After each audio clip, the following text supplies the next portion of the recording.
بسم اللہ الرحمن الرحیم۔ السلام علیکم۔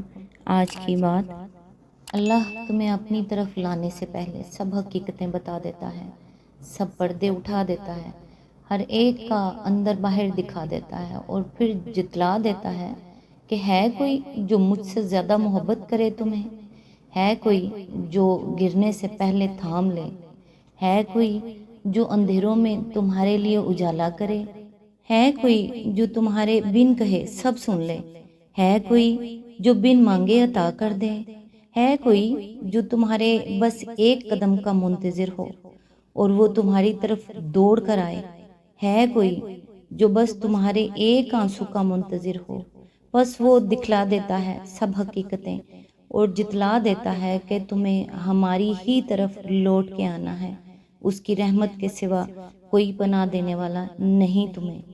آج انشاءاللہ سورۃ آل عمران کی آیت نمبر 124 سے سٹارٹ کریں گے۔ اعوذ باللہ من الشیطان الرجیم، بسم اللہ الرحمن الرحیم۔ یاد کرو جب تم مومنوں سے کہہ رہے تھے کیا تمہارے لیے یہ بات کافی نہیں کہ اللہ 3000 فرشتے اتار کر تمہاری مدد کرے گا۔ اس کی تفسیر ہے، مسلمانوں نے جب یہ دیکھا کہ ایک طرف دشمن 3000 ہیں اور ہمارے 1000 میں سے بھی 300 الگ ہو گئے ہیں تو ان کے دل ٹوٹنے لگے۔ اس وقت نبی صلی اللہ علیہ وآلہ وسلم نے ان سے یہ الفاظ کہے تھے۔ آیت نمبر 125، بے شک اگر تم صبر کرو اور خدا سے ڈرتے ہوئے کام کرو تو جس آن دشمن تمہارے اوپر چڑھ کر آئیں گے اسی آن تمہارا رب 3000 نہیں 5000 صاحب نشان فرشتوں سے تمہاری مدد کرے گا۔ آیت نمبر 126، یہ بات اللہ نے تمہیں اس لیے بتا دی ہے کہ تم خوش ہو جاؤ اور تمہارے دل مطمئن ہو جائیں۔ فتح و نصرت جو کچھ بھی ہے اللہ کی طرف سے ہے، جو بڑی قوت والا اور دانا و بینا ہے۔ آیت نمبر 127، اور یہ مدد وہ تمہیں اس لیے دے گا تاکہ کفر کی راہ چلنے والوں کا ایک بازو کاٹ دے یا ان کو ایسی ذلیل شکست دے کہ وہ نامرادی کے ساتھ پسپا ہو جائیں۔ آیت نمبر 128، اے پیغمبر فیصلے کے اختیارات میں تمہارا کوئی حصہ نہیں، اللہ کو اختیار ہے، چاہے انہیں معاف کرے چاہے سزا دے کیونکہ وہ ظالم ہیں۔ آیت نمبر 129، زمین اور آسمان میں جو کچھ ہے اس کا مالک اللہ ہے، جس کو چاہے بخش دے اور جس کو چاہے عذاب دے، وہ معاف کرنے والا اور رحیم ہے۔ اس کی تفسیر ہے، نبی صلی اللہ علیہ وآلہ وسلم جب زخمی ہوئے تو آپ کے منہ سے کفار کے حق میں بد دعا نکل گئی اور آپ نے فرمایا کہ وہ قوم کیسے فلاح پا سکتی ہے جو اپنے نبی کو زخمی کرے۔ یہ آیات اسی کے جواب میں ارشاد ہوئی ہیں۔ آیت نمبر 130، اے لوگو جو ایمان لائے ہو، یہ بڑھتا اور چڑھتا سود کھانا چھوڑ دو اور اللہ سے ڈرو، امید ہے کہ فلاح پاؤ گے۔ اس کی تفسیر ہے، احد کی شکست کا بڑا سبب یہ تھا کہ مسلمان عین کامیابی کے موقع پر مال کی طمع سے مغلوب ہو گئے اور اپنے کام کو تکمیل تک پہنچانے کی بجائے غنیمت لوٹنے میں لگ گئے۔ اس لیے حکیم مطلق نے اس حالت کی اصلاح کے لیے زر پرستی کے سرچشمے پر بند باندھنا ضروری سمجھا اور حکم دیا کہ سود خوری سے باز آؤ، جس میں آدمی رات دن اپنے نفع کے بڑھنے اور چڑھنے کا حساب لگاتا رہتا ہے اور جس کی وجہ سے آدمی کے اندر روپے کی ہرس بے حد بڑھتی چلی جاتی ہے۔ آیت نمبر 131، اس آگ سے بچو جو کافروں کے لیے مہیا کی گئی ہے۔ آیت نمبر 132، اور اللہ اور رسول کا حکم مان لو، توقع ہے کہ تم پر رحم کیا جائے گا۔ آیت نمبر 133، دوڑ کر چلو اس راہ پر جو تمہارے رب کی بخشش اور اس جنت کی طرف جاتی ہے جس کی وسعت زمین اور آسمانوں جیسی ہے اور وہ ان خدا ترس لوگوں کے لیے مہیا کی گئی ہے۔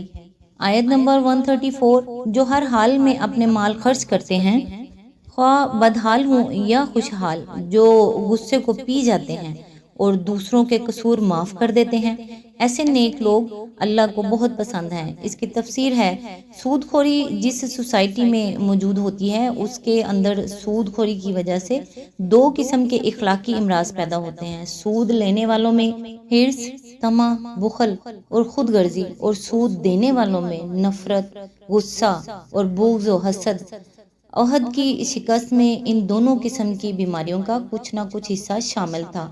اللہ تعالیٰ مسلمانوں کو بتاتا ہے کہ سود خوری سے فریقین میں جو اخلاقی اوصاف پیدا ہوتے ہیں ان کے بالکل برعکس انفاق فی سبیل اللہ سے یہ دوسری قسم کے اوصاف پیدا ہوا کرتے ہیں، اور اللہ کی بخشش اور اس کی جنت اسی دوسری قسم کے اوصاف سے حاصل ہو سکتی ہے، نہ کہ پہلی قسم کے اوصاف سے۔ نمبر 135، اور جن کا حال یہ ہے کہ اگر کبھی کوئی فحش کام ان سے سرزد ہو جاتا ہے یا کسی گناہ کا ارتکاب کر کے وہ اپنے اوپر ظلم کر بیٹھتے ہیں تو فوراً انہیں یاد آ جاتا ہے اور اس سے وہ اپنے قصوروں کی معافی چاہتے ہیں، کیونکہ اللہ کے سوا اور کون ہے جو گناہ معاف کر سکتا ہو، اور وہ دیدہ و دانستہ اپنے کیے پر اصرار نہیں کرتے۔ آیت نمبر 136، ایسے لوگوں کی جزا ان کے رب کے پاس یہ ہے کہ وہ ان کو معاف کر دے گا اور ایسے باغوں میں انہیں داخل کرے گا جن کے نیچے نہریں بہتی ہوں گی اور وہاں وہ ہمیشہ رہیں گے۔ کیسا اچھا بدلہ ہے نیک عمل کرنے والوں کے لیے۔ آیت نمبر 137، تم سے پہلے بہت سے دور گزر چکے ہیں، زمین میں چل پھر کر دیکھ لو کہ ان لوگوں کا کیا انجام ہوا جنہوں نے اللہ کے احکام و ہدایت کو جھٹلایا۔ آیت نمبر 138، یہ لوگوں کے لیے ایک صاف اور صریح تنبیہ ہے، اور جو اللہ سے ڈرتے ہوں ان کے لیے ہدایت اور نصیحت۔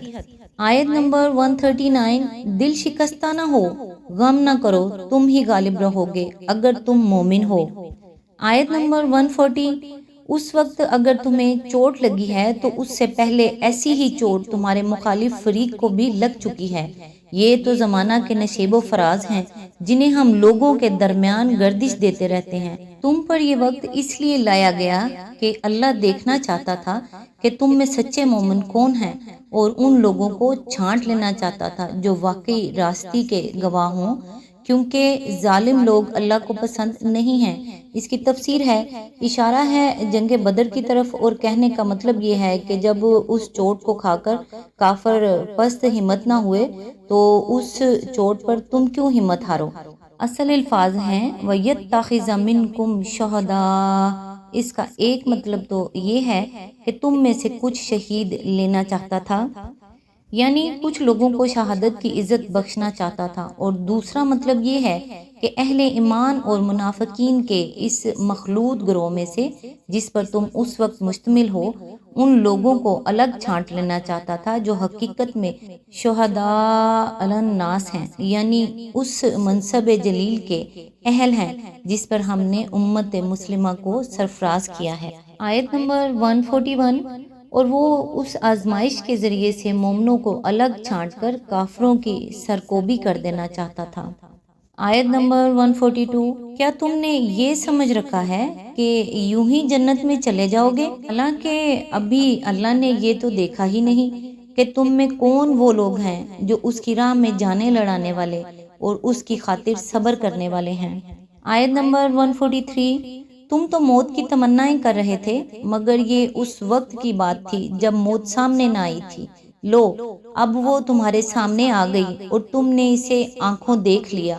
اس کی تفسیر ہے، اشارہ ہے شہادت کی ان تمنائیوں کی طرف جن کے اصرار سے نبی صلی اللہ علیہ وآلہ وسلم نے مدینہ سے باہر نکل کر لڑنے کا فیصلہ فرمایا تھا۔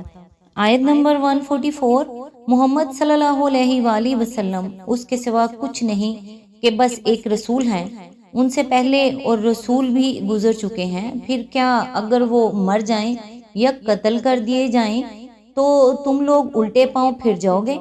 یاد رکھو جو الٹا پھرے گا وہ اللہ کا کچھ نقصان نہ کرے گا، البتہ جو اللہ کے شکر گزار بندے بن کر رہیں گے انہیں وہ اس کی جزا دے گا۔ اس کی تفسیر ہے، جب نبی صلی اللہ علیہ وآلہ وسلم کی شہادت کی خبر مشہور ہوئی تو اکثر صحابہ کی ہمتیں چھوٹ گئیں۔ اس حالت میں منافقین نے جو مسلمانوں کے ساتھ ہی لگے ہوئے تھے کہنا شروع کیا کہ چلو عبداللہ بن ابی کے پاس چلیں تاکہ وہ ہمارے لیے ابو سفیان سے امان لے دے، اور بعض نے یہاں تک کہہ ڈالا کہ اگر محمد صلی اللہ علیہ وآلہ وسلم خدا کے رسول ہوتے تو قتل کیسے ہوتے، چلو اب دین آبائی کی طرف لوٹ چلیں۔ انہی باتوں کے جواب میں ارشاد ہو رہا ہے کہ اگر تمہاری حق پرستی محض محمد صلی اللہ علیہ وآلہ وسلم کی شخصیت سے وابستہ ہے اور تمہارا اسلام ایسا سست بنیاد ہے کہ محمد صلی اللہ علیہ وآلہ وسلم کے دنیا کے رخصت ہوتے ہی تم اسی کفر کی طرف پلٹ جاؤ گے جس سے نکل کر آئے تھے، تو اللہ کے دین کو تمہاری ضرورت نہیں ہے۔ آج تک کے لیے بس اتنا ہی۔ نیکسٹ انشاءاللہ آیت نمبر 145 سے سٹارٹ کریں گے۔ تب تک کے لیے دعاؤں میں یاد رکھیے گا۔ اللہ حافظ۔